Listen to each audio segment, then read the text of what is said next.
Tuesday morning arrived with an unusual stillness. Oliver Quinn sat at the kitchen table, frowning at the quiet that seemed to wrap around the house. Normally, birdsong would spill through the open windows, but now everything felt muffled. He tilted his head, straining to listen, but there was only an odd emptiness pressing against his ears. Setting his coffee mug in the sink, he walked over to the window and peered into the yard.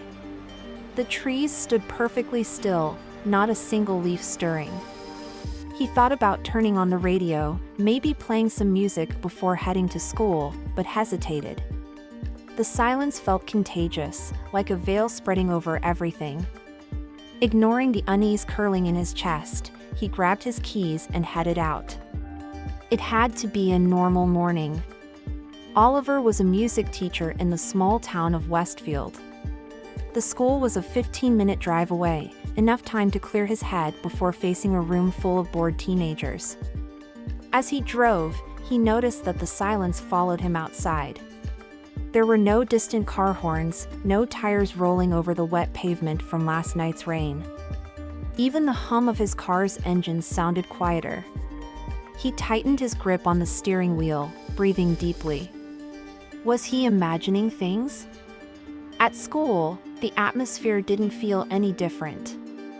A few students murmured in the hallways, but their voices were low, as if someone had turned the volume of the world down.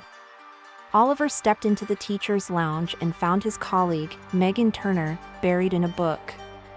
He forced a smile. "Quiet day, don't you think?" He joked lightly. Megan raised her eyebrows. "Now that you mention it, it is. I've had this weird headache all morning. Feels like... I don't know, something's off." Oliver nodded vaguely. Something was wrong, but he couldn't quite put his finger on it. The lesson began, and Oliver picked up his guitar, ready to demonstrate a simple harmony exercise. When he strummed the strings, the sound was faint, as if the instrument was out of tune or muffled. He paused, narrowing his eyes, but the students didn't seem to notice. Shrugging off the unease, he continued the lesson, though the strangeness lingered. At the end of the day, Oliver drove home slowly, staring at the road ahead. The sky was overcast, and the wind blew against the car, but there was no sound. No rustling trees, no whisper of air. Just the engine's low hum and the pounding of his heart. He felt as though something was pressing against his ears, blocking the world out. Stopping by the grocery store, he wandered the aisles distractedly, grabbing a few essentials. That's when he noticed it, the people weren't talking. They moved between the shelves like ghosts, nodding silently to one another, their movements almost mechanical. At the checkout, the young cashier handed him his change without a word, avoiding his gaze entirely. Back in the car, Oliver rested his head against the steering wheel. The silence wasn't just in his head. It was spreading. It was everywhere. As he turned into his driveway, Oliver noticed something new. A sound. Faint and distant, but unmistakable. He froze, fingers still resting on the keys. It was a melody. Soft and almost imperceptible, like someone playing a piano far away. He stepped out of the car, moving slowly toward the sound. It seemed to come from the south, beyond the houses and streets, toward the edge of town where the old Westfield Conservatory stood. The building had been abandoned since a fire decades ago, a place no one ever visited. The wind carried the melody again, clearer this time. It was beautiful and eerie, the kind of sound that made his chest tighten. Oliver scanned the street around him, but he was alone. There was no one to hear it but him. That night, Oliver lay in bed staring at the ceiling. The melody wouldn't leave his mind. It was there, faint but constant, weaving through his thoughts. He pressed his hands over his ears, but it didn't help. The music wasn't coming from outside. It was inside him now. When the first light of morning broke through his window, the weight in his chest hadn't lifted. The town outside was quieter than ever. Even the faint hum of life had disappeared, leaving only the feeling of something pressing down on everything. Oliver's hand shook slightly as he picked up the newspaper left on his porch.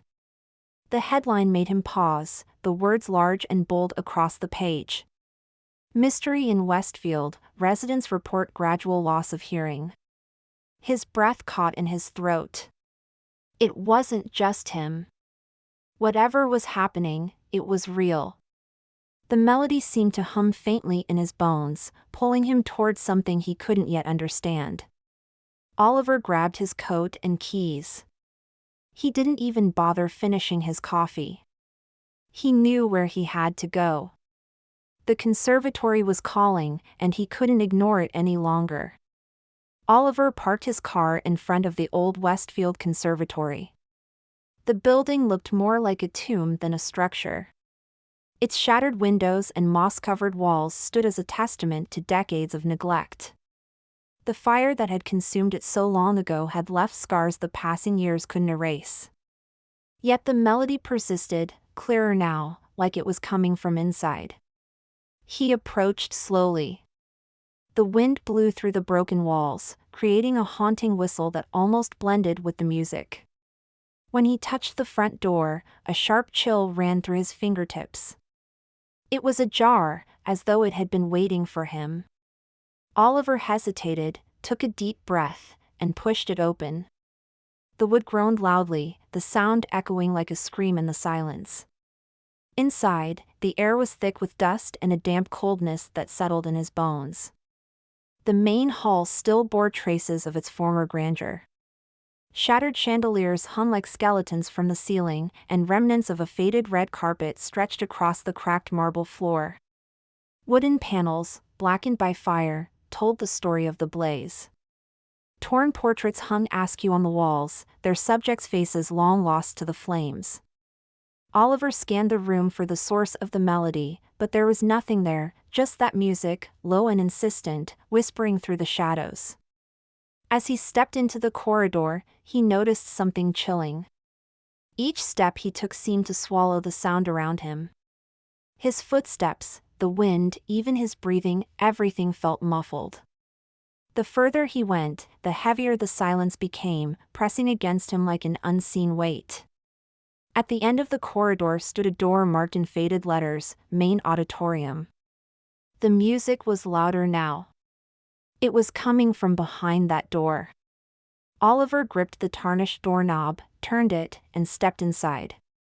The auditorium was massive and empty, its rows of dusty seats stretching endlessly into the gloom. On the stage, surrounded by debris and broken beams, sat something impossible, a grand piano, untouched, immaculate, gleaming as though it had been placed there yesterday. Oliver's heart pounded in his chest. How could the piano still be there, pristine amid the destruction? The music stopped abruptly. A silence so complete filled the room that it made his ears ring. He froze, every muscle tensed. Then, a single note rang out from the piano, low and resonant, as though someone had pressed a key.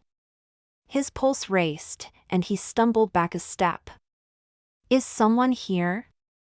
He called out, his voice swallowed by the vastness of the space. No answer. The piano sat still, but the air around it felt heavy, charged with something unseen. As he looked closer, Oliver saw a pile of burnt sheet music scattered on the stage beside the piano. He climbed the steps cautiously, his shoes kicking up clouds of ash. Kneeling, he picked up one of the pages, the edges brittle and charred. The notes were almost illegible, but in the bottom corner, he spotted a signature, Cecilia Lockwood. The name stirred something in his memory. Cecilia Lockwood had been a local composer, celebrated for her strange, haunting pieces. People had said she was brilliant but obsessed.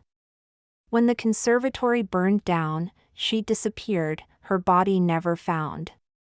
Rumors had spread, some claimed she died in the fire, others said she'd vanished into thin air. And now her music was here. playing itself. Oliver's fingers tingled as he held the sheet music. The notes seemed to shift on the paper, like they were alive. A sudden bang startled him. The door to the auditorium had slammed shut. He spun around, his breath caught in his throat. There was no wind. Nothing. A faint, distant laugh drifted through the room, soft and chilling, as if carried on the air. Oliver dropped the sheet music and stumbled to his feet. His eyes darted around the dark corners of the auditorium. The piano sat silently, but something had changed. Its polished surface seemed to breathe, the shadows around it deeper and more alive. He turned and ran. The corridor felt longer now, endless, the silence growing heavier with each step. Behind him, he could hear faint footsteps, soft but unmistakable, following him. He didn't dare look back. When he finally reached the entrance, he shoved the door open and stumbled into the cold night air. Oliver leaned against the side of his car, gasping for breath. His hands trembled as he reached into his jacket pocket and pulled out the sheet music he'd grabbed in his panic. At the top of the page, in letters that hadn't been there before, were the words, "The First Symphony, Play or Perish." The melody began again, distant but clear. Oliver looked back at the conservatory. The building loomed against the night sky, its broken silhouette darker than the shadows around it. It felt alive, like it was watching him, calling him back. Shoving the paper into his bag, he climbed into his car and started the engine. The melody followed him, whispering at the edge of his hearing as he drove away. The sound was no longer just a part of the building. It was inside him now, in his bones, in his mind. That night, sleep was impossible.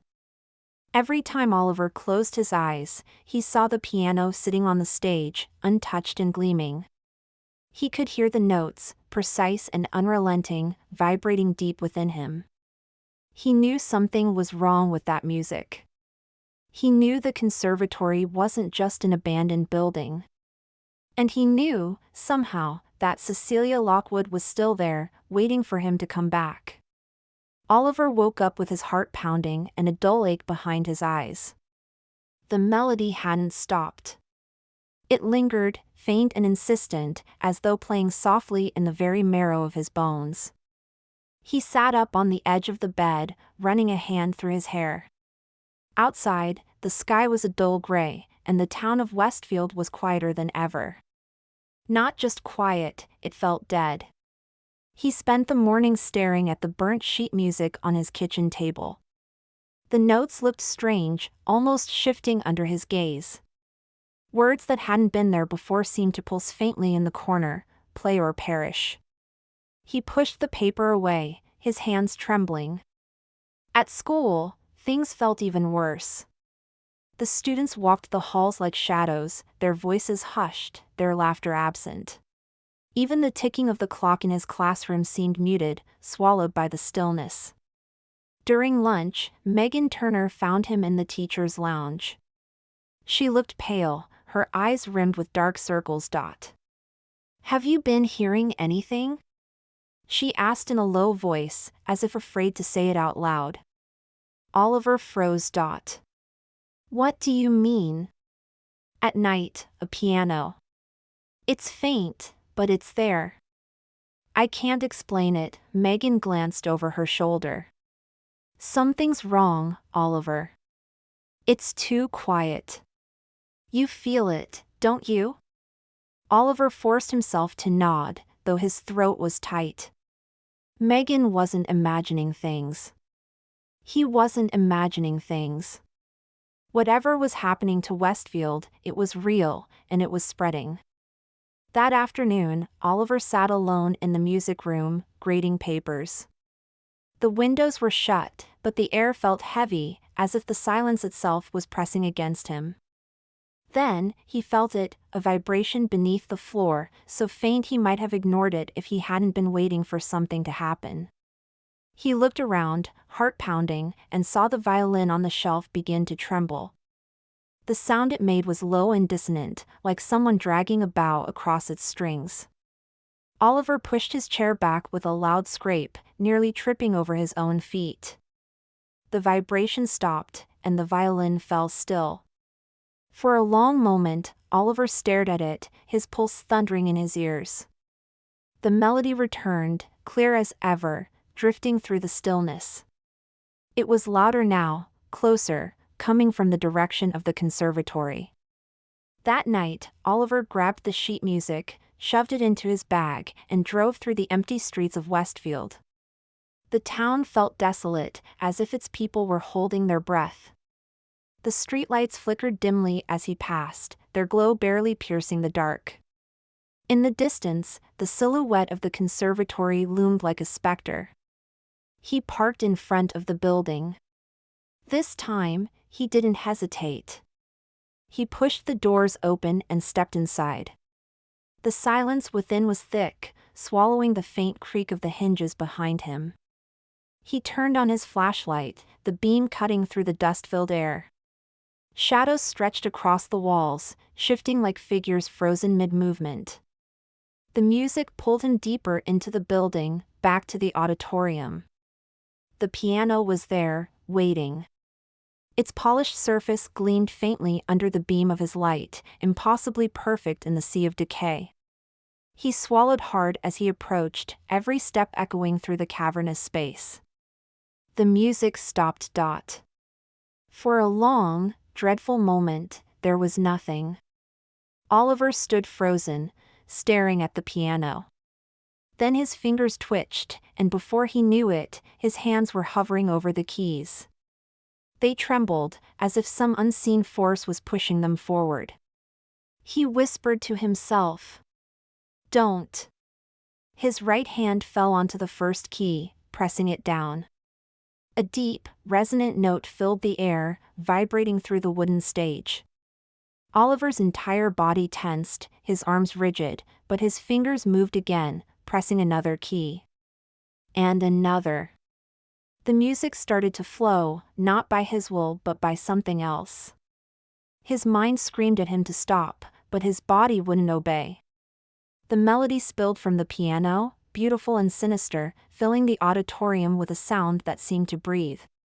The shadows along the walls began to move, swirling like smoke. They coiled around the stage, dragging themselves toward the piano. Oliver's breath came in sharp gasps, but he couldn't pull his hands away. His fingers danced over the keys, moving faster, playing as though he had done it 1,000 times before. The music wasn't his. It belonged to something else, something that wanted to be heard. Then he saw it. A figure began to take shape on the far side of the stage, rising from the darkest corner of the room. A woman. She wore a long, black dress that seemed to dissolve into smoke at the edges, and her face was obscured by a thin, gauzy veil. Her presence was heavy, suffocating, yet her movements were impossibly light as she drifted closer. Oliver's voice cracked as he whispered, "Cecilia Lockwood." The figure tilted its head slowly, like it recognized its name. Her eyes, white, glowing faintly through the veil, were fixed on him. Oliver's hands moved faster, the music spiraling into a frantic pace. His chest burned, every breath harder to take. Cecilia raised one hand, her fingers thin and skeletal, and pointed at the piano. Her voice came as a whisper that echoed through the auditorium. "Finish it, or the silence will take you." Oliver screamed, summoning every bit of strength he had, and tore his hands from the piano. The music stopped, the final note ringing like a death knell. Cecilia froze. The shadows rippled violently, and the entire room seemed to hold its breath. Then, Oliver stumbled backward and ran. The auditorium doors flew open, and he sprinted down the dark corridor, the beam of his flashlight bouncing wildly. Behind him, he could hear the piano playing again, by itself. The notes chased him, hammering through the silence, a sound that couldn't be real but was. Bursting through the front doors, he stumbled into the cold night air and collapsed against his car. His body trembled as he tried to catch his breath. The conservatory loomed in the darkness, still and silent, but the melody played softly in his mind, like an echo that refused to fade. As he drove home, his eyes kept flicking to the rearview mirror. He couldn't shake the feeling that something was following him. The music stayed with him, winding through his thoughts, growing louder the closer he got to his house. It wasn't just the conservatory anymore. It was inside him now. And he knew it wouldn't stop. Not until he went back. Oliver woke with a start, gasping for air. The silence in his house was different now, heavier somehow. The melody still lingered in his mind, looping faintly like a record stuck in place. He sat on the edge of his bed, staring at the floor. It wasn't a dream. He'd been there. He'd seen Cecilia Lockwood, the piano, the shadows. And the music, he couldn't forget the music. He stepped outside, hoping the cold air might clear his head. But the sight of Westfield froze him in place. The town was dying. The streets were eerily empty, houses shuttered like mausoleums. A thick fog clung to the ground, muffling what little movement there was. It wasn't just quiet, it was as if the sound itself had been drained away. Oliver walked down his front steps, scanning the street. The people who did appear moved silently, their faces pale and withdrawn. At the corner, he saw a group of neighbors standing in a tight circle. They weren't speaking. Their mouths moved, but no sound emerged. He approached slowly, a chill crawling up his spine. What's happening to you?" he murmured, his voice breaking the stillness. No one looked at him. They stared at the ground, their mouths opening and closing in eerie rhythm. Oliver took a step back, his heart pounding. It was like they were trapped in some invisible loop, their voices stolen. He turned and hurried back toward his car. Something was spreading from the conservatory, and he had to find a way to stop it. At the library, he flipped through newspapers and historical records, his hands shaking as he worked. The fire at the conservatory, Cecilia's disappearance, all of it felt connected. One article stood out. Before the fire, witnesses claimed they heard a piano playing from inside the building. Investigators dismissed it as hysteria. No piano was ever found in the ashes. Oliver closed his eyes. The music had been there, even then. Whatever had begun with Cecilia Lockwood hadn't ended. The fire hadn't destroyed the piano, and now the music was spilling back into the world. Slamming the book shut, Oliver ran his hands through his hair.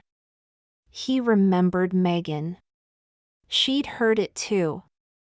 She was the only person who might understand.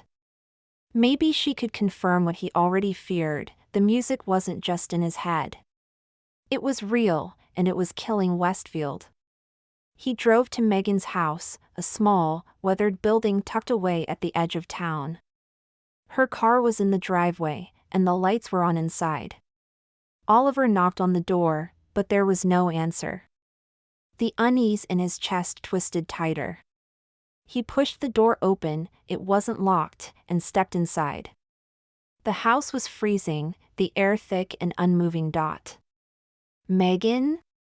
he called softly, his voice swallowed by the silence. Upstairs, a floorboard creaked.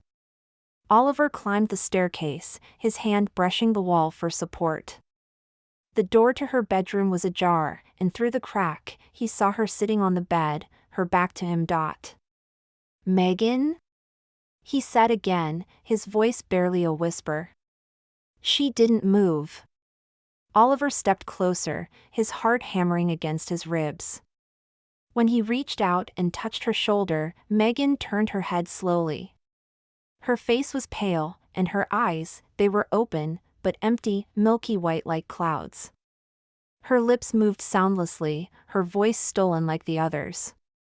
A single tear, black and oily, rolled down her cheek. "He's here," Megan whispered, so faintly it was almost inaudible. The lights in the room flickered, and Oliver felt the air shift. A presence, cold and heavy, filled the space behind him. Turning, he saw the shadows sliding across the walls like ink spreading through water. They pooled in the corner of the room, and from within the darkness, something moved. The sound of the piano began again. Low, resonant notes vibrated through the walls, each one sending a shiver through his body. Oliver stumbled back as the darkness began to take shape. A tall, thin figure emerged, a woman draped in black, her face obscured by a veil. The edges of her form drifted like smoke, her eyes glowing faintly through the fabric. "Cecilia," Oliver breathed, his voice trembling. The figure tilted her head, and the piano grew louder. Megan's voice cracked as she whispered again. "Run." Oliver didn't need to be told twice. He bolted from the room, the floor groaning under his feet as he sprinted down the stairs. The piano followed him, each note echoing louder, faster, as though chasing him. He threw open the front door and staggered into the night, his chest heaving. When he turned back, he saw Cecilia's silhouette standing in the window, watching him. Her glowing eyes pierced through the darkness. The music continued to drift from the house, rising into the cold air like a warning dot. He drove blindly, his hands gripping the wheel so tightly his knuckles turned white. His mind raced as he replayed the last few moments over and over. Megan was gone, just like the others. The music had taken her, drained her, and now it was spreading. Westfield was falling apart, and the conservatory was at the center of it all. When Oliver finally stopped the car, he found himself parked outside his own house. He sat motionless for a long moment, staring at his hands. They still trembled, the piano's notes vibrating in his bones. He couldn't keep running. The music wouldn't stop until it consumed everything. Cecilia Lockwood hadn't finished what she'd started, and now it had fallen to him. His eyes drifted to the seat beside him, where the burnt sheet music lay. The notes looked darker now, as though inked in shadow.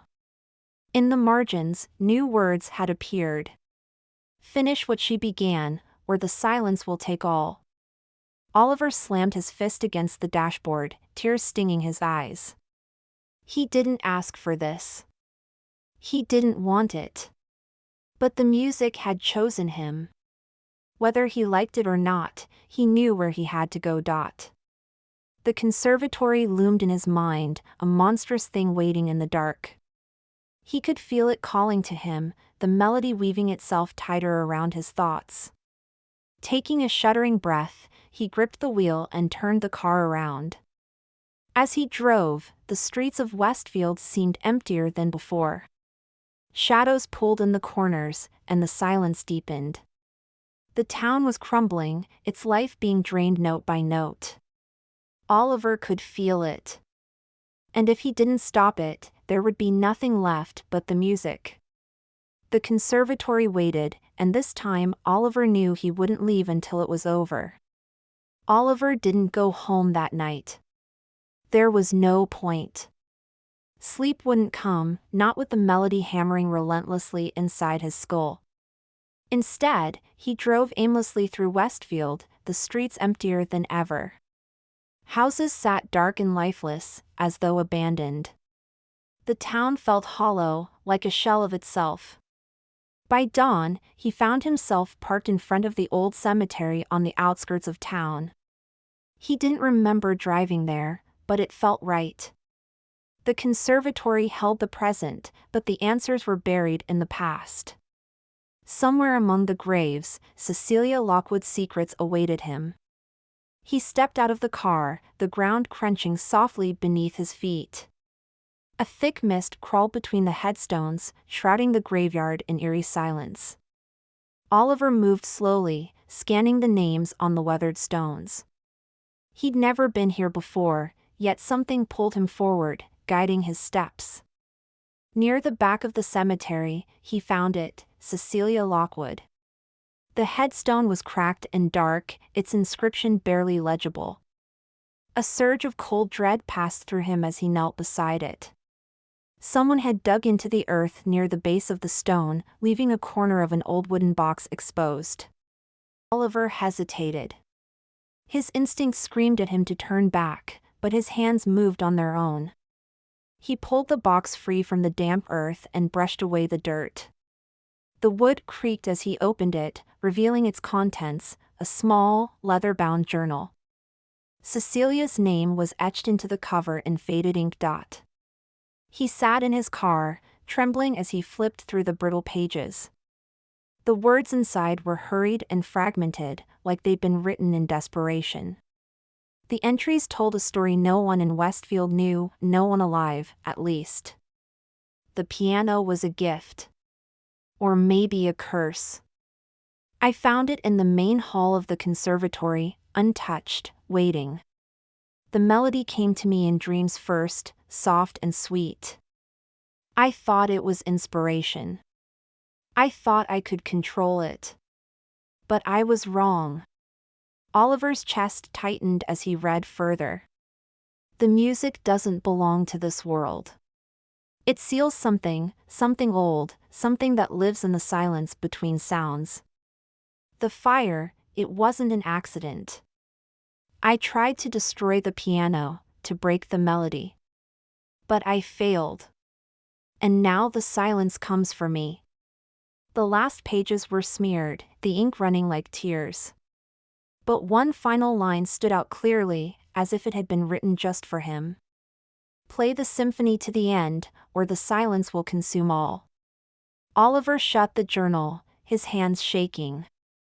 It all made sense now. The music wasn't just a melody.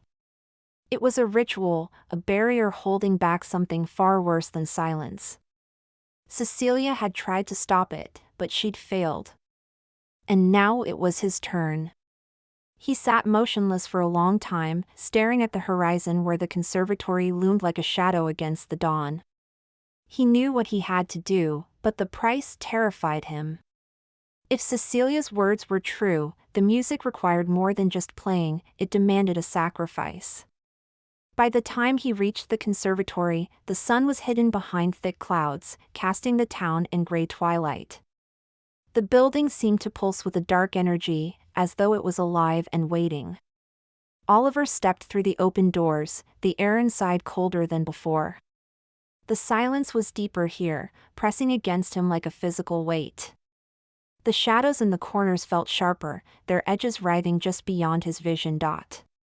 The auditorium was exactly as he'd left it, the grand piano gleaming on the stage. This time, he didn't hesitate. He climbed the steps and sat at the bench, laying Cecilia's journal beside him. "This is what you want, isn't it?" he whispered, his voice shaking. The piano didn't respond, but the air around him seemed to tighten, as if in anticipation.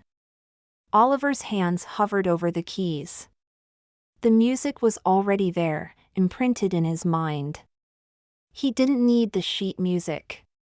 It was part of him now. The first note echoed through the empty hall, deep and resonant. The shadows stirred, pulling themselves closer to the stage. Oliver's fingers moved, pressing the keys as though they had a will of their own. The melody filled the room, haunting and beautiful, each note vibrating through the walls. As he played, the shadows began to rise. They slithered up the walls, pulling near the ceiling like smoke. The entire building seemed to shudder, the air thick with a pressure that made it hard to breathe. Oliver kept playing, his arms aching as the music poured out of him. Then, from the darkness, a figure emerged. Cecilia Lockwood stepped onto the stage, her black dress flowing like water, her face obscured by the veil. Her presence felt heavier now, more real, as though the music was bringing her back. "You understand now, don't you?" Her voice whispered, though her lips didn't move. Oliver's fingers faltered, but the music didn't stop. What is this? He choked out, his voice barely audible. Cecilia tilted her head, her white eyes glowing softly through the veil. The silence must be contained. You are the vessel now. Finish the melody, or it will consume everything. The floor beneath the piano began to crack, dark fissures spreading outward like veins. From below came a sound, low and inhuman, like a great beast breathing. The shadows coiled tighter, circling the piano, dragging themselves toward the keys as though drawn to the sound. Oliver's heart pounded in his chest. He realized what Cecilia had meant. The music was the key, the thing that kept the silence contained. If he stopped, even for a moment, the barrier would shatter. Sweat dripped from his brow as he played faster, the melody spiraling into a frantic, impossible pace. The cracks widened, the shadows pressing closer, wrapping around the piano like vines. Cecilia raised her arms, her voice echoing through the darkness. "Finish it!" Oliver screamed through clenched teeth as his hands flew across the keys, every note striking like a hammer. The ceiling groaned, and the walls trembled as though the conservatory itself was coming apart. The shadows swirled violently, coiling around Cecilia as she dissolved into the air, her final whisper lingering. "The sacrifice is yours."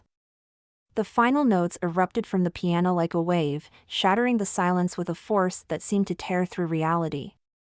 The shadows froze, then collapsed inward, vanishing into the cracks.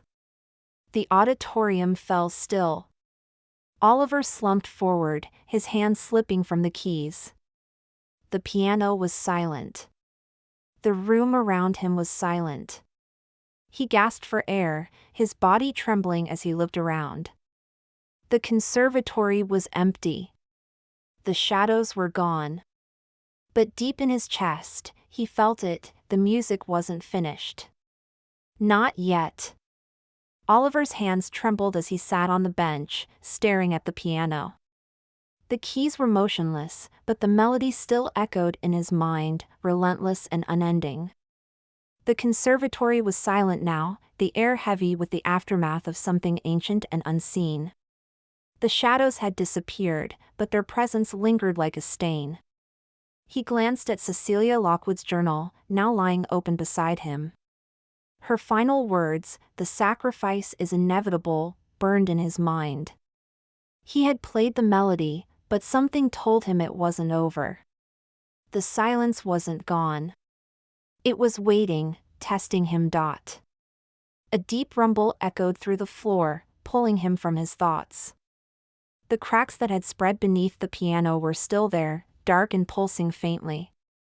It felt as though the building itself was alive, its foundations groaning under the weight of something that lay beneath. "Finish it," a voice whispered. Oliver flinched and looked up. Cecilia was there again, standing at the edge of the stage. Her black dress rippled as though caught in a breeze, though the air in the room was still.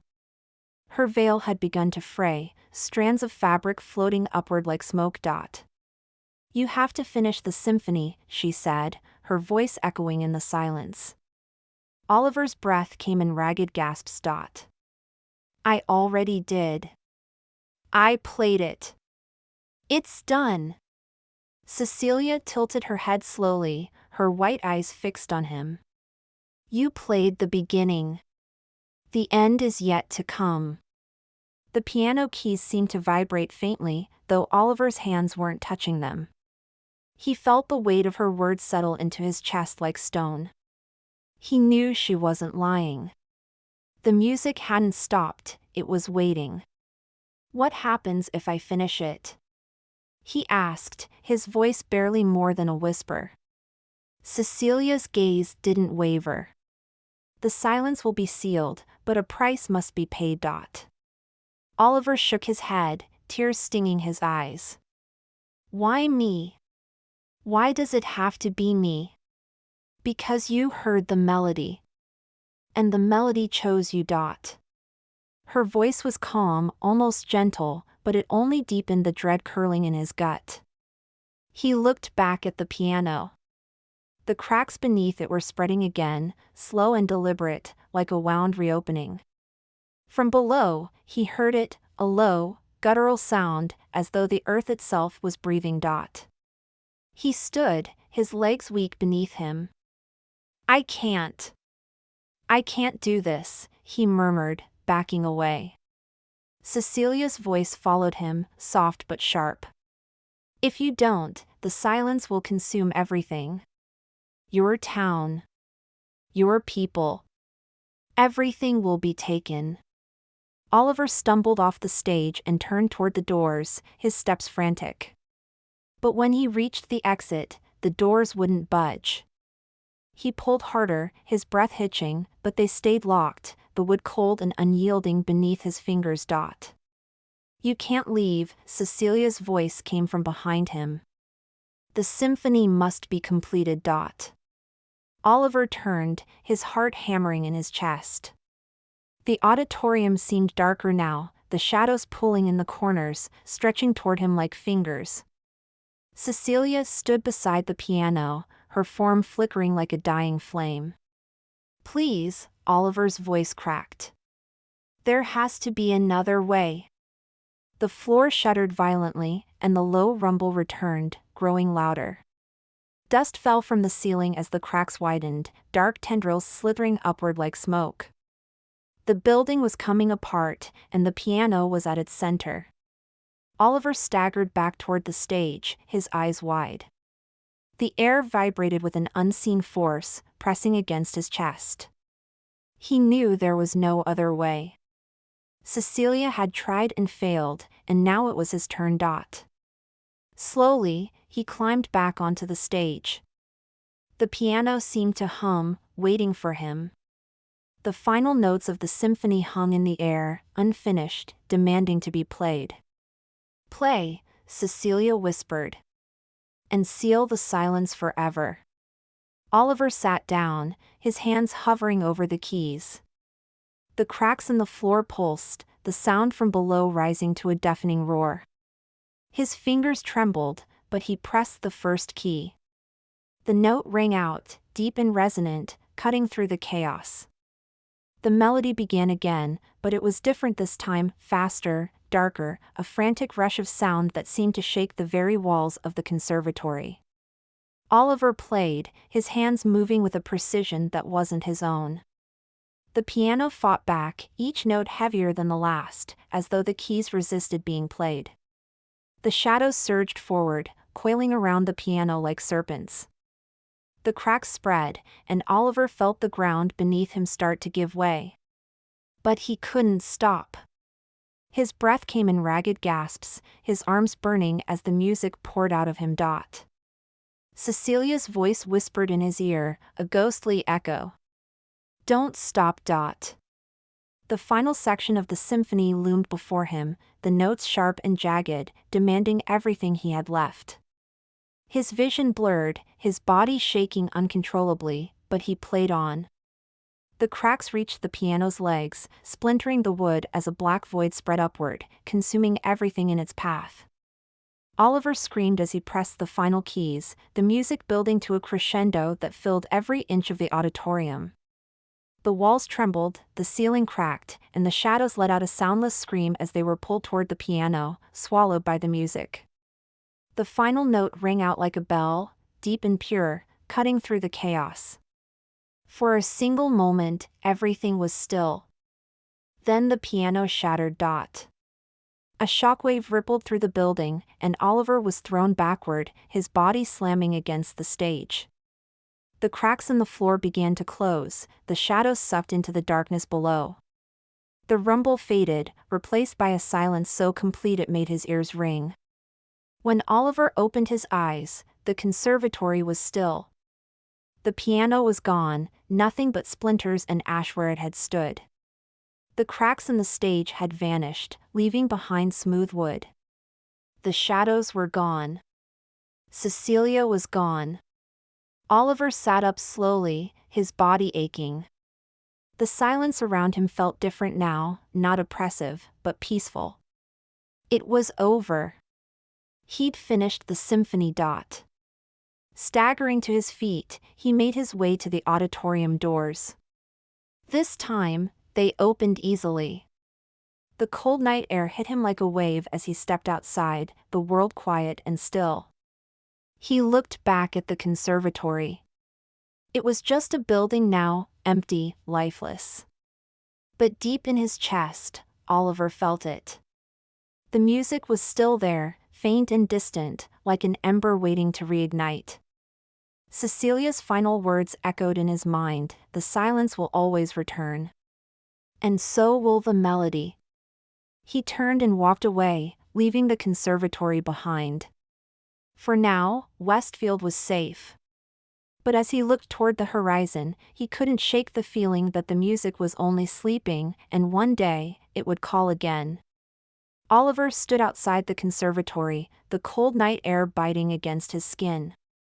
His body ached, every muscle weighed down as though he'd been carrying the world on his shoulders. The melody was silent now, but its presence still lingered in his bones, faint and restless, as if waiting for the right moment to stir again. The town of Westfield stretched before him, bathed in the pale light of the moon. From where he stood, the streets looked calm, quiet in the way a place should be at night. The silence didn't feel empty anymore. It felt natural. Alive. And yet, Oliver knew it was a fragile thing. He forced himself to move, stumbling down the steps of the conservatory. Every step felt heavier than the last. When he reached his car, he sat in the driver's seat, his hands gripping the steering wheel so tightly his knuckles turned white. He stared through the windshield at the crumbling building in the distance, the place that had become his prison. The place that had chosen him. He started the engine and drove. The streets of Westfield were dark, but they were no longer empty. As he passed houses and shops, he saw lights in the windows, faint movements behind curtains. Life was returning to the town, piece by piece. They had no idea how close they had come to losing everything. Oliver pulled into his driveway and turned off the car, but he didn't move. He sat there for what felt like hours, staring blankly at the house in front of him. His home. The place he'd thought was safe. The weight of everything that had happened pressed down on him, leaving him feeling hollow. Finally, he forced himself to step out of the car. The moment he opened the front door, he felt it, the faint hum of the melody. It was weak now, a whisper in the back of his mind, but it was there. Oliver's hands shook as he dropped his keys on the table and sank into the couch. He buried his face in his hands, trying to push it away, but the music refused to leave. "The sacrifice is yours." Cecilia's voice echoed in his mind. Oliver looked up, his gaze falling on the burnt sheet music still spread across the table. The notes were dark and jagged, as though they'd been carved into the paper. He knew what the symphony was now. It wasn't just music, it was a key, a barrier holding back something that couldn't be allowed into the world. He'd played it, but he hadn't defeated it. He'd only delayed the inevitable. A knock at the door startled him. Oliver froze, his breath catching in his throat. Slowly, he stood and walked to the door. When he opened it, Megan Turner stood on the porch. Her face was pale, her eyes sunken, as though she hadn't slept in days. "Megan?" Oliver whispered. She stared at him for a moment before speaking, her voice trembling. "You've heard it, haven't you? The music. Oliver's throat tightened. "How do you know?" "Because I hear it too." Megan's gaze dropped to the ground. "I can't sleep. I can't think. It's inside me, Oliver. It's like it's spreading." Oliver stepped aside, and Megan walked into the house, her arms wrapped tightly around herself. She looked at the burnt sheet music on the table and flinched. "What is it?" she asked softly. "It's a warning," I think, Oliver said, his voice hollow. The music is a barrier. It keeps something out, or keeps it in. I don't know anymore. Megan sank onto the couch, her face buried in her hands. What are we supposed to do? Oliver didn't have an answer. He looked down at the sheet music again, his stomach twisting. The symphony was unfinished. Cecilia had said it needed to be played to the end, but the cost was everything. He couldn't ask anyone else to bear it. Not Megan. Not anyone in Westfield. He stood in the silence, staring at his reflection in the window. The town outside looked peaceful, but he knew it wouldn't last. The cracks would come back. The music would call again. And this time, it wouldn't stop until it consumed everything. You should leave, Oliver said suddenly, turning to Megan. She looked up, confused. What? Leave Westfield. Go as far as you can. His voice was steady now, the decision already made. It's not safe here. But what about you? Megan's voice cracked. I have to finish this, he said, forcing the words out. I can't let it happen again. Megan stood, her face pale with understanding. Oliver, no. You don't have to do this. There has to be another way. There isn't. He shook his head. Cecilia tried, and she failed. It has to end. Someone has to play the final notes. Megan's eyes filled with tears, but she didn't argue. She seemed to know, deep down, that he was right. She walked to the door, pausing one last time to look at him. Please don't do this. There's nothing worth dying for. Oliver managed a faint smile. If I don't, there won't be anything left at all. She stepped outside, and Oliver closed the door behind her. The house was silent again, save for the faint hum of the melody, waiting for him. He picked up the sheet music, the paper cold beneath his fingers. The conservatory waited. Hours later, Oliver stood once again in the main auditorium. The grand piano had returned, gleaming and perfect, as though it had never been destroyed.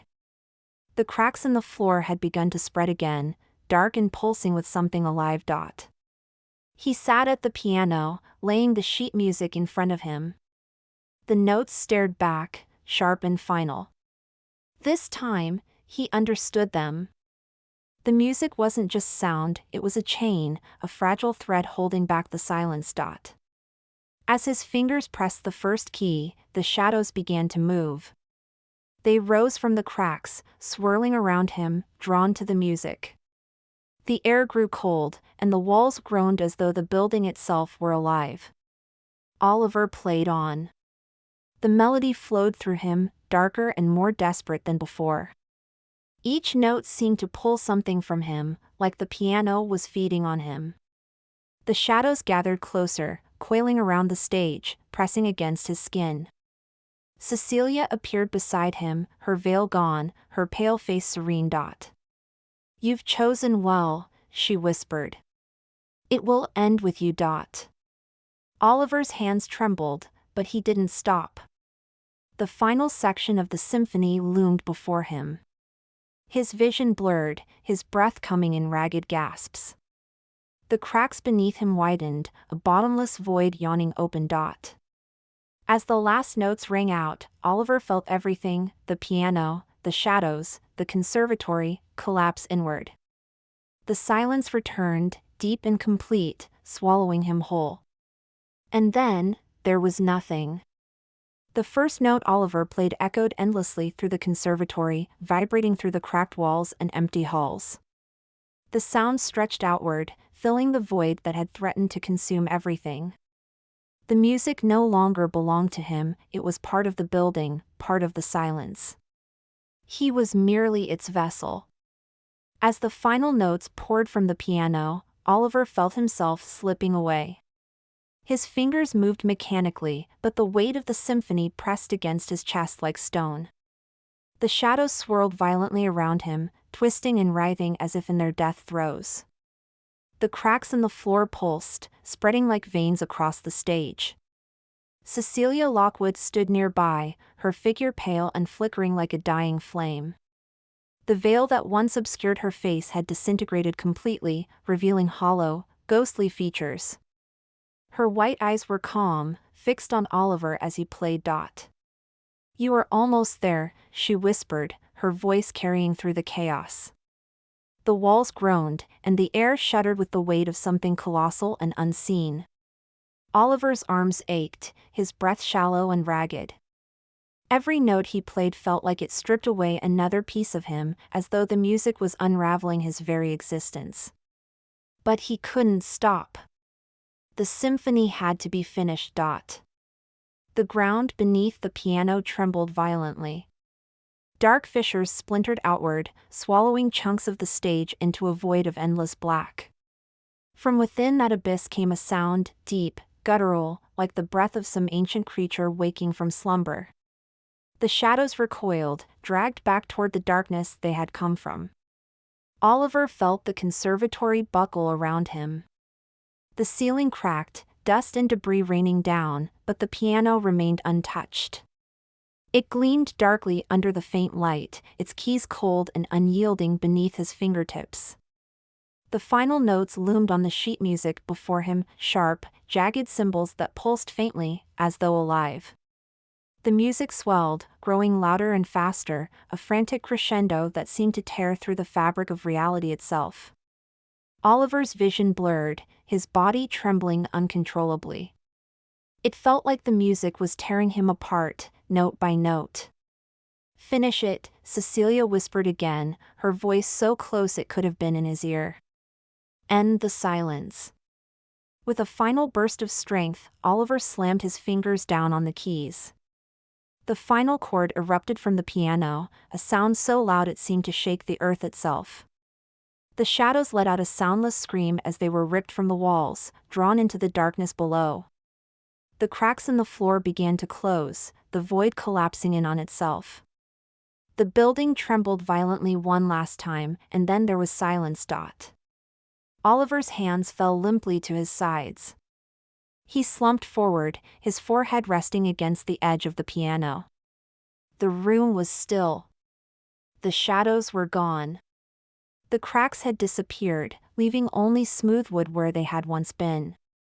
The conservatory was whole again, as though nothing had ever happened. Oliver opened his eyes slowly, his breath coming in shallow gasps.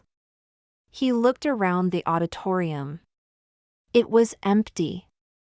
Cecilia was gone. The piano sat quietly in front of him, lifeless and still. The silence that filled the room now was different, not heavy or oppressive, but peaceful. Final. He stood shakily, his body weak and unsteady. Every movement felt slow, as though he was moving through water. He made his way down from the stage, the floorboards creaking softly under his feet. The auditorium doors were open, and beyond them, he could see the faint light of dawn spilling in. Oliver stepped outside. The cold morning air hit him like a wave, sharp and clean. For the first time in what felt like forever, the world was alive again. Birds chirped faintly in the distance, and the wind rustled the leaves of nearby trees. The silence was gone. The town of Westfield was safe. But Oliver knew something had changed. He could feel it deep in his bones. He walked slowly to his car and slid into the driver's seat. His hands rested on the wheel, trembling faintly. When he looked at his reflection in the rearview mirror, he hardly recognized himself. His face was pale, the shadows under his eyes dark and sunken. He looked like someone who had been hollowed out and left behind. As he drove through the empty streets of Westfield, the town seemed almost normal. Lights glowed in windows, and people began to emerge from their homes, blinking sleepily into the early morning sun. They smiled at one another, relief evident on their faces. It was as though they had awoken from a long, restless dream, one they couldn't quite remember. Oliver passed by the library, the school, the town square. Everything looked the same, but he knew it wasn't. The conservatory still loomed on the edge of town, its dark silhouette a reminder of what had been sealed away. As he pulled into his driveway, Oliver let the engine die and sat there, staring at the house. The faint hum of the symphony was still there, a whisper in the back of his mind. It wasn't loud, but it was constant, like the ticking of a clock. He closed his eyes and exhaled shakily. Inside, the house was quiet. Peaceful. He sat at the kitchen table, staring at his hands. The scars left by the music were invisible, but he could feel them, deep, unshakable. He picked up Cecilia Lockwood's journal and turned to the last page, the ink smeared and faint. Her words stared back at him. The silence always returns. And so does the melody. Oliver looked toward the window. The morning light spilled across the table, warming the room. Outside, life went on as though nothing had happened. People laughed, children played, the wind whispered through the trees. Westfield was alive again. But in the deepest corners of his mind, Oliver heard it, a single note, soft and persistent. The silence wasn't gone. It was sleeping. Waiting. And he knew that one day, the melody would call again. Someone else would hear it, just as he had. Another symphony would begin, and another sacrifice would be made. Because the silence was eternal. For now, though, the world was safe. Oliver leaned back in his chair and closed his eyes. The faint hum of the melody lulled him into stillness, a reminder of the price that had been paid. He had finished the symphony. He had sealed the silence. But it would never truly end.